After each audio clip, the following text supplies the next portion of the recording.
What's good with everybody? Welcome back to another episode of the Gifted Hoops podcast. It's your host with the most. My name is Gifted, and we're back for another episode of Gifted Hoops. I'm happy to be back. I've been gone for quite some time. A lot has happened since our last episode. The Denver Nuggets officially won the championship. Zion is beginning to some drama. John Moran has been suspended. There's a lot to talk about, but the number one thing we have to focus on today is the Bradley Beal trade. That is right. There was a blockbuster trade that took place where Bradley Beal was traded from the Washington Wizards to the Phoenix Suns to form a big three with Kevin Durant and Devin Booker, where the Suns basically traded Chris Paul, Landry Shamet, and a bunch of second-round picks for the most part. No first-round pick involved in the deal. I'm surprised, so I know you guys had to be surprised as well. But a lot went down, and today, I'm joined with three of my favorite people to cover the NBA with. Tony Schwartz of 5 Reasons Sports. That's right, it rhymes, Tony. You gotta give me some credit because I introduced you properly this time.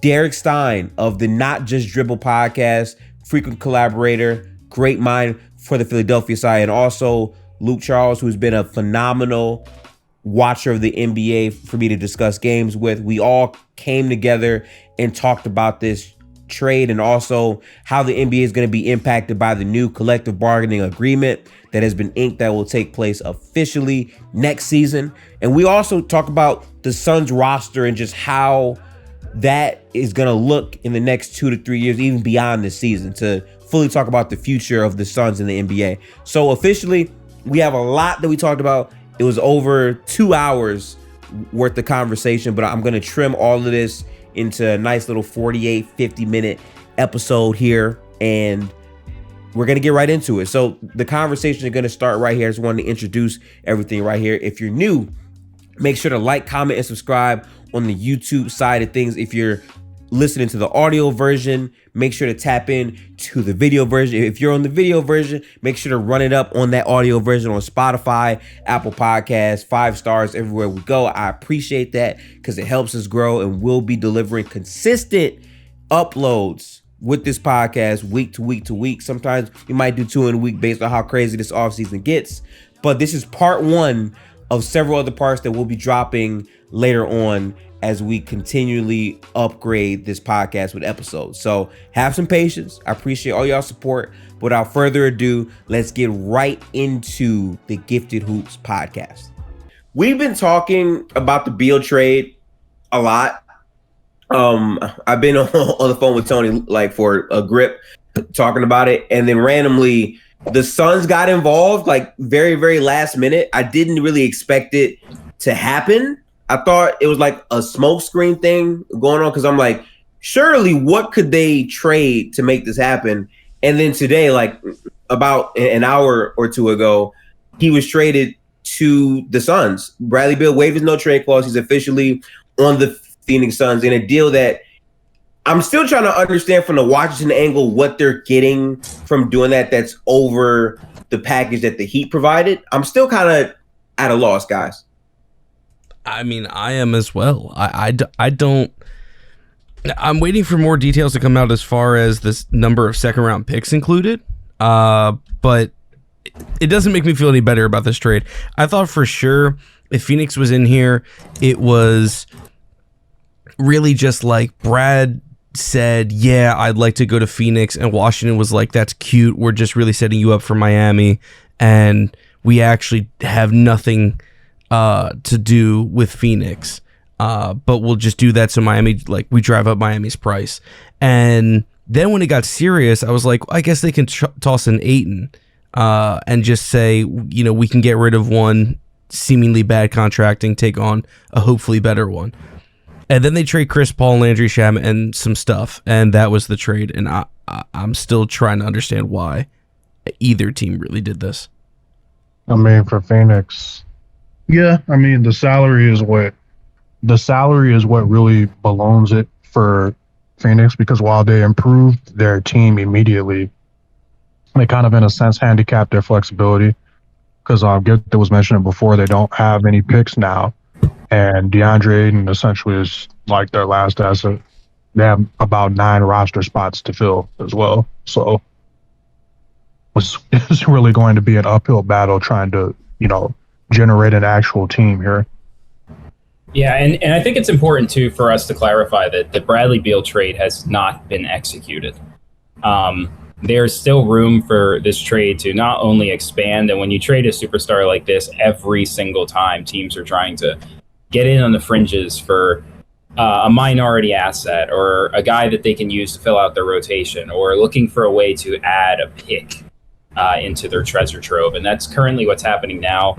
You're hearing rumors about Gafford being shipped out. You're hearing rumors about KP and the Clippers wanting to have a piece of all of this. And so we're going to see how this breaks down. But, like Gifted said, it did feel like the Suns came in late to the conversation. Now, all this happened really rapidly. I mean, we're only 5 days removed from the NBA Finals. Right. So this all happened very rapidly, and Miami's inclusion to Bradley Beal kind of came out of nowhere to me. That conversation and Washington's readiness to get this deal done came out of nowhere for me personally. But once we got it going, it was really clear that those two teams had a lot of interest in each other and getting a deal done. I think that the Heat could offer a similar concept, which is clearing a lot of cap space and giving up assets that were desirable, like first-round picks, which apparently in the end didn't move the needle for Washington. They were happy with pick swaps in the second round.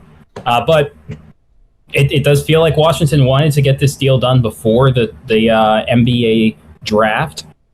They wanted to start to allocate themselves in position to rebuild their franchise and have the pressure of the draft to help do that. And they didn't want to have to deal with moving Beal before that. So now they have an artificial deadline that's going to help them move players and pieces for assets, maybe even trading up into this draft to get players with names like Kristaps Porzingis and Kyle Kuzma.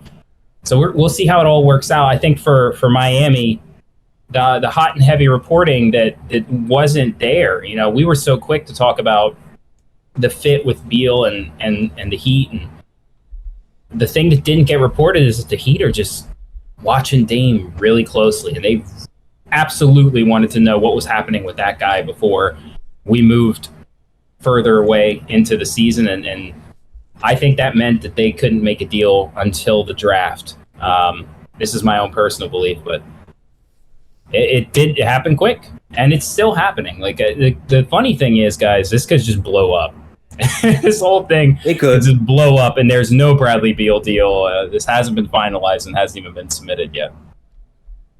I think the best thing that you said is the rapidness of how fast this happened, because ultimately that's why this deal happened. The Suns were extremely aggressive in how they wanted to get Beal. I'm pretty sure a report came out that Beal waived his no trade clause after hearing both pitches, and partially towards the Suns, he felt inclined because they were very aggressive in their approach. So I feel as if they have to have some type of backup plan, because for those that don't know, after the 24-25 season begins, the apron stuff comes into effect in terms of the salary, which means if things go badly and the Suns don't win, the only way to improve their roster massively at that point would be to trade one of their big three, right? And if you do that, because they'll be over the two aprons, they are not going to be able to aggregate salary, which means basically combining a bunch of other contracts for a player. That means one of their three they'll have to trade through finding another player in the league who is a close match. And the funniest part about it is Beal can just say, no, I'm not going to be that guy. Like, you trade somebody else, and then it comes down to trading KD or Booker, assuming things don't work out. So Aiden is really like their last big piece, I think. The same principle, like they're going to be, if this is their roster, they're going to be locked into this roster. Like, yeah, very few avenues to maneuver around that because of the new CBA and because of what you just explained. Like, side before where you just had to worry about matching the money, and so I don't see significant changes happening once that CBA kicks in. Yeah, it's almost like they have to move Ayton now, right? Like, they got to move him now to get depth. So sorely lacking it. But here's my thing about that, right? Like, because the logical move everyone has brought up today is to move Aiden for depth. But when I'm like, if you move Aiden, a competent center has to come back. No. Yeah, I mean that, especially with Frank Vogel at the helm, a defensive-minded coach who is already, he's done his due diligence in complimenting Ayton and his defensive potential. But they still don't have a point guard, and to me that still is troublesome as well. Because how dare you, Cameron Payne? Great minutes. So anyway, they still don't have a lead facilitator, and as much as I've acknowledged Devin Booker's growth in that regard, and Beal is a willing passer, same to KD, these guys do need setups very often, especially in playoff level basketball when teams actually are honing in. So on top of needing a big, because KD's rotation can only do so much, especially if you don't have a big body. There are so many holes with this team, and I think it's fair to point out Bradley Beal and Devin Booker have extremely similar skill sets. I don't know that they're really complementing each other. Book and I've KD. got breaking podcast news. Okay, lay it on. It looks like 6 seconds and a bunch of swabs past 2026. 6 seconds. Okay. 6 seconds. They have no assets left, basically, at this point. They have no picks at all. Oh my God, that's crazy. So there's no way. And they're going to have to. What did you say, Derek?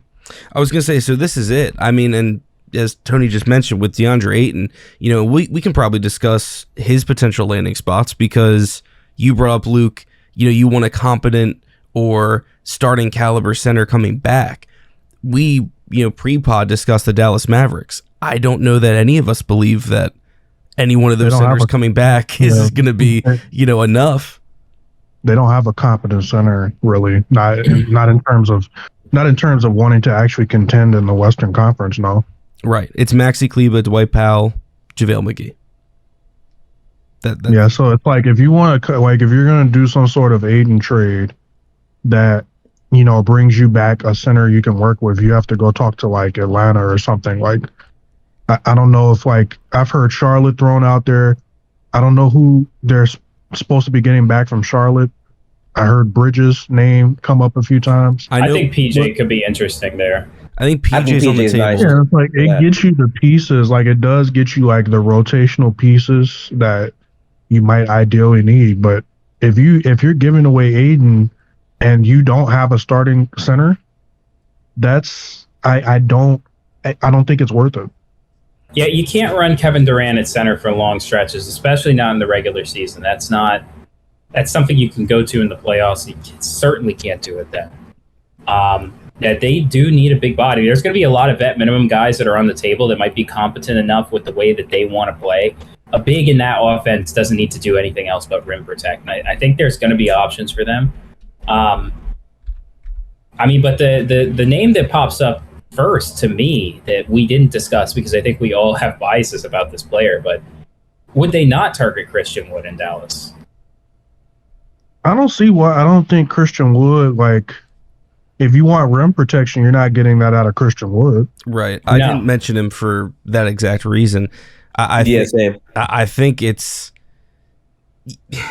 has the offensive capability to still be a piece, but I don't believe his rim deterrence, let alone rim protection, is going to be enough. I think the name I come back to, and this is relatively high profile, but it's only because both of these teams had discussed DeAndre Ayton before, and this name has been floated out the last 3 years at least. It's Collins.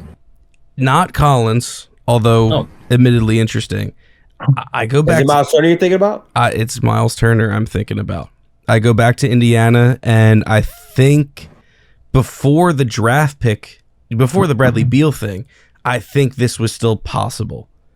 I think they would have used the last of their assets. They would have thrown in a Landry Shamet, or I was going to say a sweetener. I don't even know what Phoenix has as far as a sweetener to this deal. But I think a swap more or less of Turner and Ayton could have been possible. Turner's 27, Ayton's a little bit younger. Indiana could take, the rim running potential with Halliburton, and that duo could actually be something. And, try and get out with some picks. But now the Suns have no picks, so it feels unlikely. But Turner would be the ultimate solution, seemingly, to all these problems. I mean, I would rather have DeAndre Ayton than Miles Turner. Really? Yeah, I would. I think he's a better player than Miles Turner. Better player, I think, is definitely a discussion, but I think better fit. I think I really like Turner's fit as far as how much I could trust his defense in comparison Do you think to DeAndre Miles Ayton. Turner gives them what they need?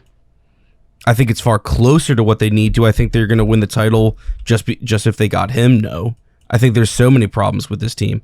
But I mean, if I can get 15 or 16 a game with 7-ish rebounds and really good rim deterrence, I mean that's what Miles Turner provides, and that's really good.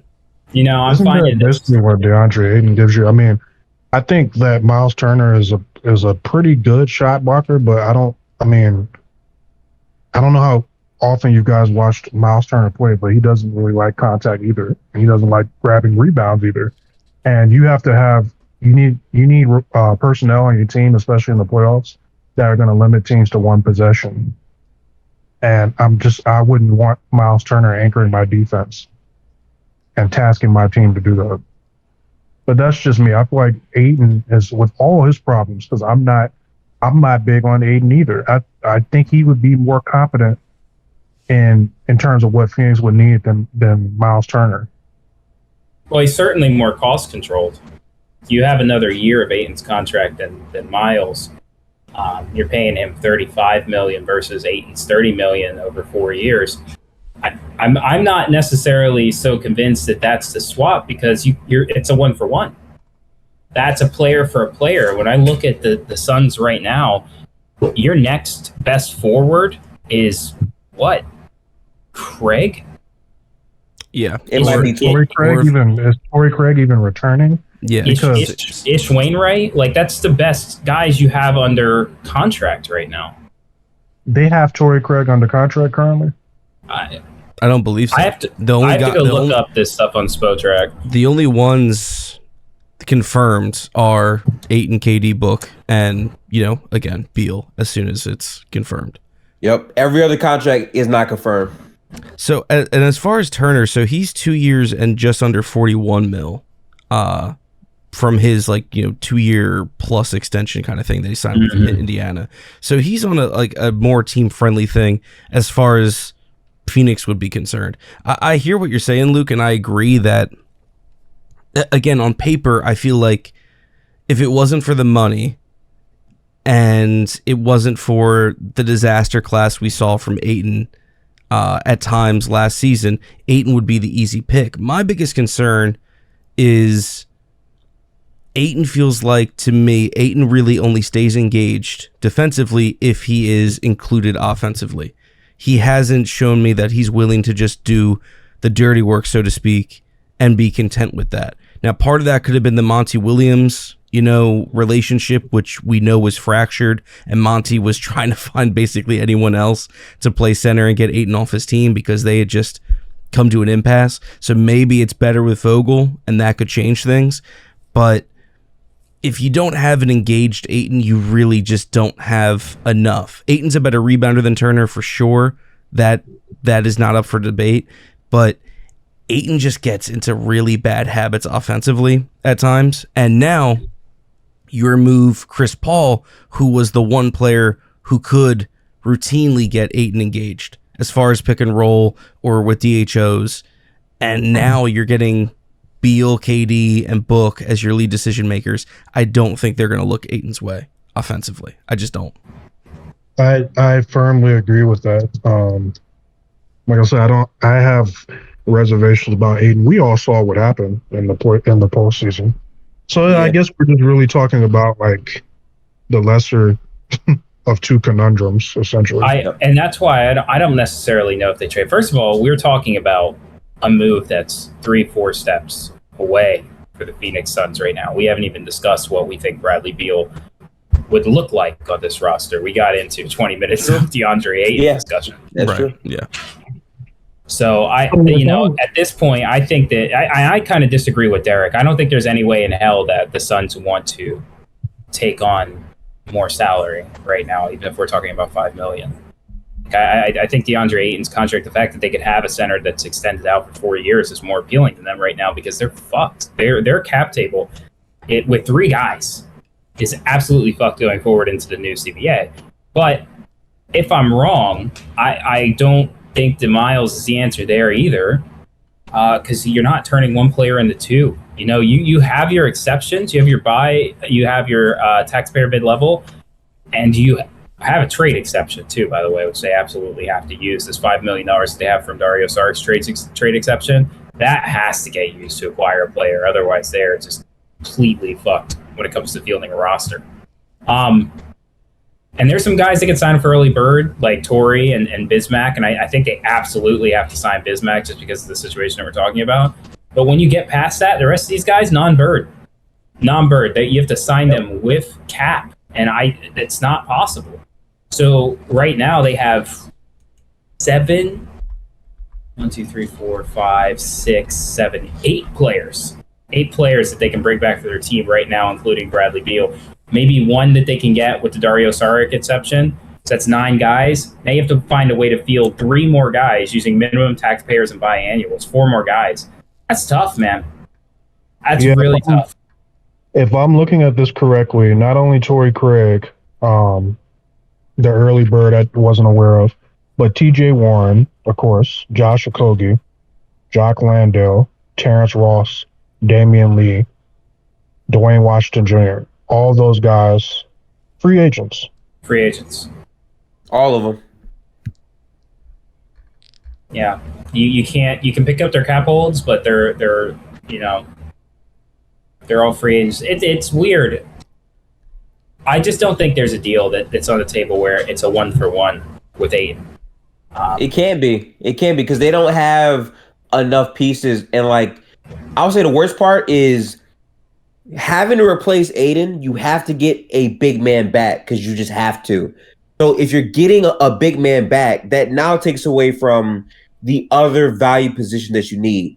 This team to me needs a point guard. It needs wings that can defend in some capacity, and it needs a rebounding defensive anchor. It needs 3 separate things, and they have 1 contract to trade, which would be trading away from one of those positions. It's going to be very hard for them, in my opinion. So I think there's a lot of synergy with John Collins because you can get a guy, you can take someone else from their roster. Now, I don't know why Atlanta would help you. But John Collins is $25 million. It leaves you space to grab an AJ Griffin or a Jalen Johnson or a Sadiq Bey. You desperately need those kind of wings on your roster right now. So let's talk about how, given that they literally have no picks, what would even incentivize a team to give up 2 valuable rotational players just to acquire Ayton and pay him $30 million? They don't even have the picks for me to do. That's a great point. A team would have to really value Ayton, because now it changes the entire dynamic. Before, when they had what they just gave away to Washington, it's okay, maybe a team will, absorb him and give away a couple of their expirings or whatever to take the picks. But they don't have any fucking picks, so it's a team if getting these rotational players, it almost sounds like a fantasy at this point. And to build off of what Luke just said, so even if we had Ayton ended the season on a positive note, which I don't really think he did, but to be fair, I don't think most of Phoenix did, aside from Book. Even if Ayton was looked at in a positive light, I feel like there's a very strong chance that the rest of the league kind of just looks at Phoenix as this, potential juggernaut. I don't know that any of us are believing that, but there's probably teams that are, a little bit nervous.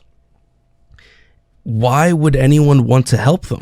Because they realize taking Ayton off their hands could open the door to more depth and make them potentially more dangerous. I think back to the Miami Heat, and the Heat couldn't get a center when in the Big 3 era. They had Joel Anthony. Sorry, Tony. Respect to him. But they couldn't get another big, and that was their one seemingly crucial need. So I wouldn't be shocked at the rest of the NBA teams kind of more or less banding together and saying, yeah, you know what, we're not going to help out Phoenix. And, Ayton can just sit and wait. because Derek, like one of the proposed trade scenarios when we were in these spaces, like, before the season ended, was, oh, well, what if, Phoenix picks up the phone, they call Indiana, they say Aiden and whatever picks they have, they just give up to Washington. Let's say Aiden and these picks, and you give us back Buddy Hield and Miles Turner or whatever it was. And it's like Aiden and another guy that would, make the salary match, whatever. And it's like now at this point, why would Indiana do that? For example, like why would they give away both Buddy and Miles? No incentive at all. You're right. Just to acquire DeAndre Ayton, they have to really, and they were the team that gave him an offer sheet. So in a sense, it's like, okay, but that's cooked now, Luke, because you can't do Buddy and Miles. There's not enough salary. Well, yeah, because now that's the other thing, because you can't attach like Landry Shamet, for example, which would have like, I believe, because what's Buddy and Miles combined? It's at what, like 20 or 40? It's 35 with Miles alone. So whatever Buddy is. Buddy's at like 18, 19, something around that. Buddy is at 18, yeah. Yeah, 18. So yeah, no, the 17. Salary doesn't match anyways. So, but just like hypothetically speaking, like whether you're talking about Indiana or like Charlotte or whoever, like if a team's not getting back a pick out of taking on Aiden's contract, why are they giving up valuable rotational pieces when another team would probably be willing to give up a first for one of their guys? And again, more teams are less inclined to take Aiton's contract because chances are Phoenix is going to try and take back less money because of the obvious apron issues. Yeah. And another team is like, I don't even want to mess with, an apron issue, especially if we're not in contention. Like, why would I have to worry about a salary cap issue when I'm just worried about play-in or, taking my chance with the lottery? So even in non-contenders, they're less inclined now, especially with the CBA, to help out a team like a Phoenix in this situation. There's so many barriers of entry to this, because now it's like, okay, do you have the money to make work? Right? And by the way, it's funny because I want to apologize. I read Miles's number wrong. It's going to make me sound really, really good for the last hour and a half. Miles's number is $20 million. Right. Yeah, that's what I thought. I thought both of them combined added up to like 40. So like Aiden and Landry would have like worked, but nobody's listening to this shit anyway, so it's okay. Oh, that's wow. And I corrected Tony politely, but hey, how nice of you. I just want to be clear. Like my thing with this is the barriers of entry to the trade makes it so difficult. And it's funny because this is before the new CBA, which means they can aggregate other contracts now. They just can't do it in the future. And they're still struggling because they only have Aiden. Right. That's wild to me. Yeah. And here's the other thing is why would Toronto give up a wing for Aiden? You know what I mean? Because Golden State needs wings. The Lakers are looking for wings. Memphis needs a wing. All those teams, I'm not sure about the Lakers, but those teams have firsts to give up. So the moment that becomes part of the equation, it's like you're hanging up the phone on Phoenix. Yeah. That makes this way more dire. That makes this entire situation actually way more dire when you sit down and you really think about it, because the competition is another barrier of entry with these trades. I want to talk about the Phoenix Suns in large for a second, because we just really we've dove into this fake hypothetical trade stuff. The idea that they were a juggernaut before was at least a little more interesting to me, because I saw, I don't know, 8 guys. You can do it with 8 guys. You really can. I mean, they have 5 right now, and that's if you include like dudes that are on early birds right now, Torrey Craig. Yeah. So I truly am confused at the decision to fully commit to Bradley Beal without there seeming to be something else on the table. And that's where I think we talked about this off site, but they have a good idea, I would hope, of what they're going to do next, because as it stands right now, this roster won't make it through a regular season. I mean, you're playing Kevin Durant way more than necessary. And he's just a guy that I don't trust to stand up to the rigors of a season right now. And it's not a hit on him. He's a guy that you shouldn't have to have play 82 games for 36 minutes a game. Right. Like, at this point in his career, he shouldn't. It's unfair to the player. It's unfair to ask him to give you that. The idea is Bradley Beal's going to take pressure off of those guys, but they still have to play. You know, even if they're only playing one way, they still have to play. They still have to be on the court physically, right? Yeah, it's tough. And older guys, you want them to stay warm. You don't want them to go cold, but there are danger periods. You know, they talk about this with trainers and, health professionals. Like, you get into danger periods where you've been going so long that you're going to risk injury, and that's when guys get set down, regardless of if they want to or not. Shout out to PJ Tucker. You get sit down because you're at a danger point. That's going to happen to KD, especially coming off of multiple surgeries. So I just don't see the Suns right now as a contender in my eyes. Obviously, on paper, they're incredibly impressive, but at the moment, they're too thin. They're too thin. You saw what depth meant this year more than any before. Yeah, that's what I'm struggling to understand, how the Suns, Booker, KD, they could just watch the Nuggets win the finals. Watch the two teams, by the way, who made it to the finals. What did they have on their side? I mean, obviously to a lesser degree for Miami, but they had health. They had health. Max Strus. Yes, and they had some depth.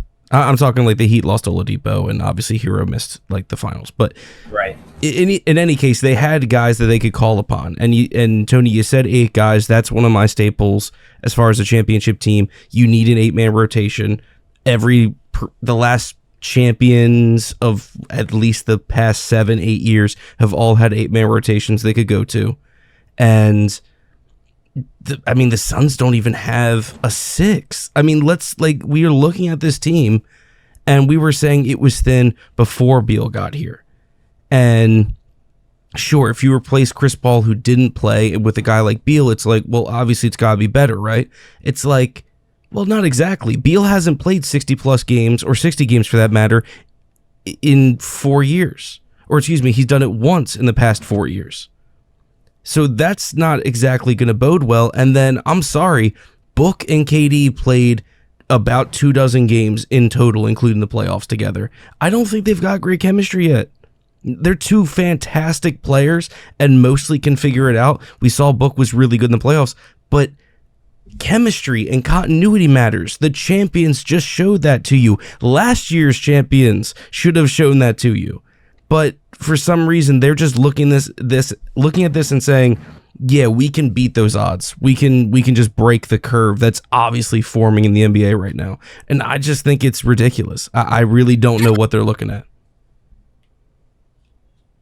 Especially when we're like at a time right now where flexibility and versatility is clearly the blueprint to winning, especially after what we saw Denver do. And also, the new CBA is literally right ahead of us. And for you to make a decision like this, when you this is the last period this is their of team flexibility. Now.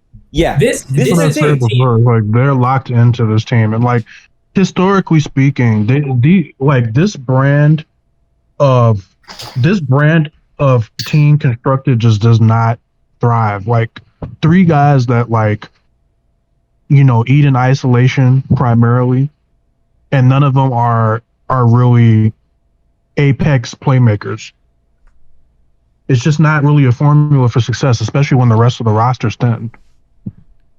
Now, and don't get me wrong, I more so than I think any of you like the idea of the Phoenix Suns going into the playoffs, and I really, really like the idea of the Phoenix Suns with another year to mesh, to figure out. I mean, they weren't running offense, guys. They had no fucking idea what they wanted to get to each time down the court. It's just dudes got into zones, and when when you're playing at that kind of level, like Devin Booker was playing in the playoffs, it's figure it out, get the ball to that guy, figure it out, and that's what happened a lot of the time.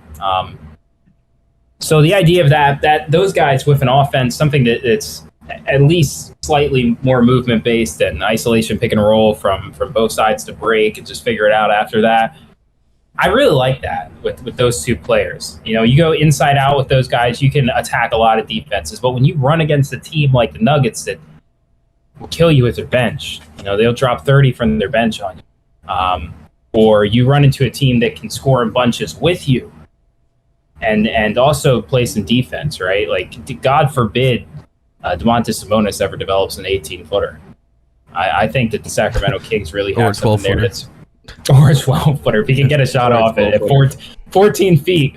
The Sacramento Kings really have a team that can beat you in a lot of different ways. Like, Suns had no defense before. They have literally no defense now. And they have no They don't depth have on wings top that of we it. know of right now, Tony. Like I can't tell you any wings that are going to be competent right now. But their roster is going to be a complete upheaval. So this could look really stupid in 6 weeks when they use the mid-level to sign, like, Dylan Brooks and the biannual exception to sign someone, and then $5 million to trade somebody who's just getting off of the books. You know, like, we could look dumb. They could have a fully constructed roster, bring back Torrey Craig with bird rights, Josh Okogie with bird rights, and now all of a sudden they have an 8-man rotation and they look like juggernauts. But it's at this moment, if DeAndre Ayton gets hurt, we're fucked. Like, there's nothing behind him at all. Right. And the next biggest guy is Torrey Craig, so that's terrifying to me. No, it is. But Tony, to your point, so you said, you know, you mentioned a Dylan Brooks, of course. There's a few other mid-level wings, and to me, that's not even the concern. Like, the wings, every contending team wants to add one more wing because they think that's like the last thing, typically, to put them over the hump, right? The wing, you want another body to throw at somebody else. But for me, they have no pace manager on this team. They can only play one speed. And I to that point, this previous team before Beal was the same exact way. You could only play their speed. And Booker hit a lot of problems, as we discussed offensively. And I agree with you, Tony, that another year, I was like, okay, I could respect this Suns team. You know, when they traded for KD, it wasn't about this year. It was about next year. I said that when it happened, and I stood by that. But now this is hard capping your timeline, but hard capping your potential, because Booker was on an absolute tear, but not as a playmaker in the playoffs. KD, we saw last year, not this past playoffs, the previous one, when you ask him to be a playmaker against a good defense, that's a really tough task for KD. And then Bradley Beal, I mean, the dude hasn't had tremendous success against any actual playoff team. With all due respect to his ability as a scorer, we know that, but he's not a playmaker. So even I'm gonna be respectful to Bradley Beal for 1 second. I do think his addition makes Kevin's life so much easier. Absolutely. On that team. Absolutely. And that's what you're weaponizing, and that's what you're trying to activate is, you know, the last bastions of Kevin Durant's elite basketball. Because he's still a scorer at this just fucking wild, insane level. He's playing defense now better than he has post the ACL, post the Achilles. So it's like, that's why you get Bradley Beal. That's why you do it. And I'm sure that it's going to make everything easier for the two scorers around him. But all the other concerns.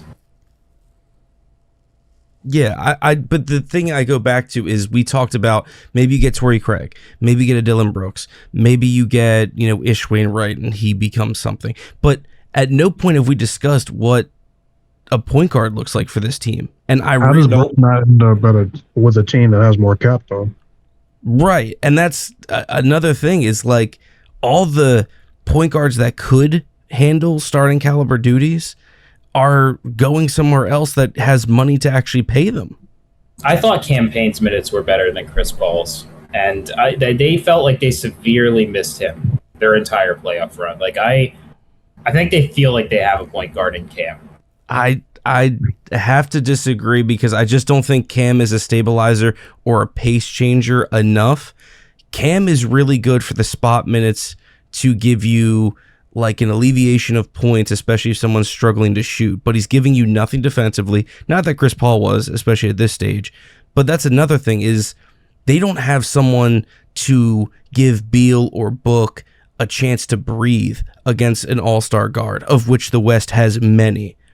So like Beal and Book are going to be put in the blender against a Curry, against a Fox, against a Murray. Be their build. That's going to be their build. Like that's what they're banking on. I think they're just hoping offense can be their defense. I just think what team have we seen that has succeeded in hoisting a Larry O'Brien trophy do that? Yeah, that's what I'm saying. Like, historically speaking, that model does not thrive. It just doesn't. I'll challenge you and say Golden State just did it. They had an elite defense. Though. I was gonna say they had an elite offensive talent, a world-class Hall of Fame offensive talent in Curry, but after that, they didn't have it. They had Jordan Poole timely buckets. Klay Thompson remembered he was a NBA starter at some point, but if it wasn't Curry, it wasn't. But Klay Thompson in. didn't remember he was a defender, and Draymond was getting cooked off the bounce almost the entire run, except for the games where he showed up, which was always really fun. But he had to get benched at a part I forget what game it was. Gifted would know better than me. Game 4, he had to get benched. Like, I don't want to just sit here and say they had an elite defense. They got cooked. They got cooked a lot. The 2022 finals? Yeah, they got cooked a lot. And they had the number 1 defense in the league that season. And in that finals, the last 3 games, they held Boston to under 100 every game. Yeah, but they blew, their number 1 defense was led off the back of a lot of different guys that were not in the way that they were during the season, right? Like Rob Will excelled in that playoff run.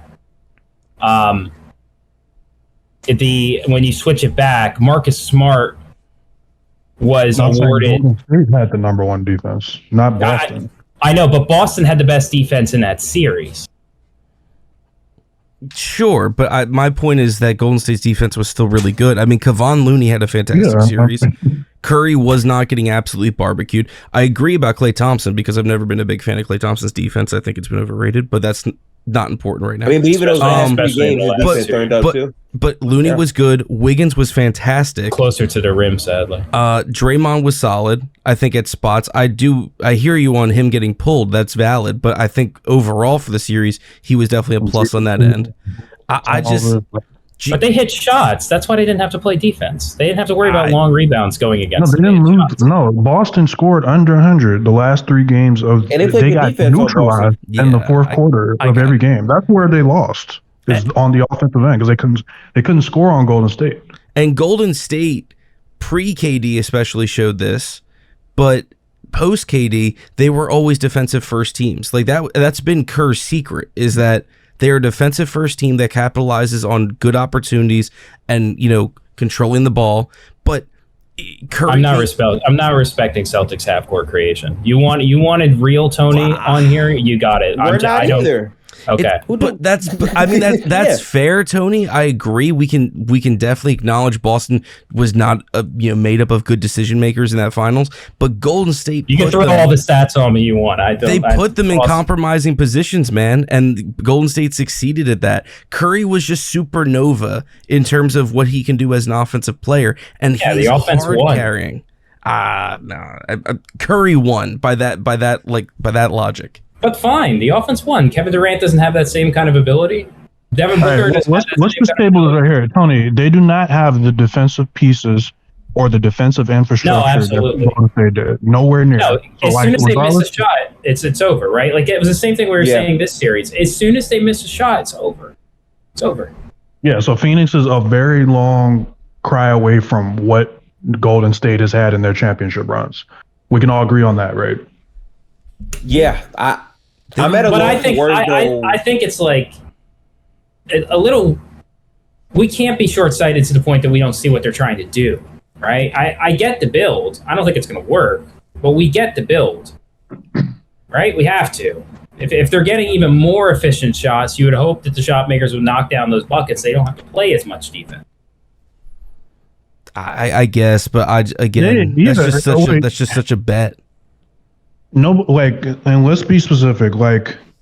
It's not that we don't understand what they're trying to do, and it's not that they aren't probably going to be pretty good.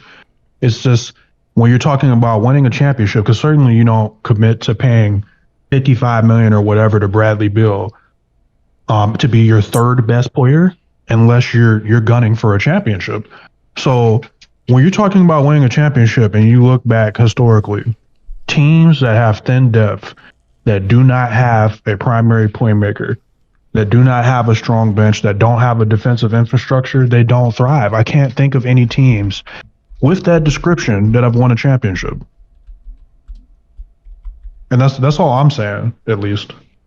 Andrew Wiggins played out of his mind in that series, man. Oh my god. He did. Yeah, he did for sure. Yeah, he absolutely played great. And they don't have an Andrew Wiggins on this team. Like they just don't. They don't have any role players that can play out of their minds and maybe surprise you. Right now, at least. This is time right now. Obviously, respect Grant Williams. I won't. Okay. Here you go with the respect. Obviously, that is there, but they can get outbid by any team for any player they want. Well, those players they're MLE players. They're gonna choose, right? Those guys are gonna choose where they want to go. They're all MLE dudes. And you have like, if you look at the title teams the past handful of years, like they all usually have that 4 spot, that that combo big 4 spot that can defend pretty much every position. Like every championship team usually has that. Phoenix is missing that as well. Like they don't have an Aaron Gordon or a Draymond or Wiggins even. They don't have that Giannis. They don't have that AD. Like all the title teams have that one guy in the front court that's versatile enough to cover for pretty much everybody. And that's where this team kind of falls flat on its face, on top of the fact that they don't have like a truer type of point guard to actually slow the game down and really get them in their sets. If you say that that's going to be Booker, then that might take away from the other spots where he shines. I do think the stacker potential of Beal and also Book could be great for their offense, but as a team, they're not physical enough with their guys. Their offense is kind of redundant in terms of a bunch of great high quality mid-range guys who kind of do the same thing. Like they're very comparable players in my, opinion, and beating a team like Denver or like more rangier, sizier teams in the playoffs should be the focus. Cause I thought KD and Booker by themselves were pretty solid. It's just a matter of getting the team around them to fit better. And instead they added a third guy, which now it's like, okay, Booker and KD were learning how to play together. They now have to readjust to playing with Bradley Beal. Right. I don't know. My biggest thing is the regular season. I said this before they made the trade too, so it's not as much a problem with like post trade, because at the end of the day, like this, in terms of like team construction, they really just gave up Chris Paul, Landry Shamet for Bradley Beal. So objectively speaking, they improved their team. So what I'm about to say has like nothing to do with the trade. I already thought this. The regular season, like you have 2 of your 3 stars now are pretty injury prone as of recent. And if you can't get through an 82 game regular season and, secure a top seed, I don't see them making a deep playoff run. Because you can pencil KD down for 30 games missed. He hasn't played more than 55 games in 4 years. Bradley Beal has been having surgeries year in and out. Like he's probably going to miss some games, and when your roster's that thin, it's just not enough to cover for it. Would you feel differently if they signed Kyrie Irving with a mid-annual? Would I feel differently if they signed Kyrie Irving for a mid-level? Yeah. And added to the current big 3 they have? Yeah. Well, I'm just thinking, because we keep talking about them not having a point guard, and I feel like they have reasonable amounts of bodies that can create in the pick and roll. If they would pull off the miracle of like having Kyrie and then keeping Aiden, then they'd be in the driver's seat. It was just a joke, but they're going to need another guard. Like regardless of what you think of campaign, they need another guard on that roster to play in the regular season. You can't get away with 2-way guys. You just they need another big. They need a wing guard and a big. Yeah. Like all 3.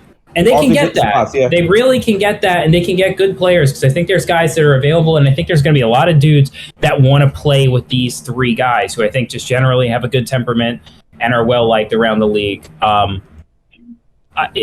Yeah. So I don't think that's impossible. Yeah, as long as you're ready to get thrown under the bus. Yeah. I think Yeah, what you absolutely. need to is like this particular offseason, right?